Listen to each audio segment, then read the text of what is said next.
अजितदादांचा विमान अपघात हा अपघात नव्हता, तर तो घातपातच होता, हे पुन्हा एकदा सिद्ध होताना दिसतंय.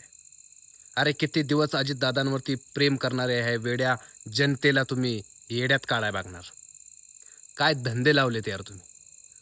व्ही-एस-आर कंपनीचा जो ब्लॅक बॉक्स त्या विमानामध्ये होता, तर आता त्यांचं असं म्हणणं आहे, की ब्लॅक बॉक्समध्ये कुठलाच डाटा त्यात आलाच नाही. ब्लॅक बॉक्स खराब होता म्हणे. अरे काय चुत्यागिरी लावली.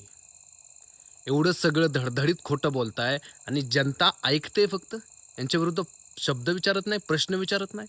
अरे अजितदादांसारखा अत्यंत शिस्तप्रिय नेता आपण गमावलेला असताना त्यांच्याच अपघाताविषयी अशा गोष्टी बाहेर येतात आणि आपण शांत राहतोय. अजितदादा ज्या विमानात जे विमानापर्यंत पोहोचले होते, तो सीसीटीव्ही सुद्धा बाहेर काढू शकत नाही ती लोकं.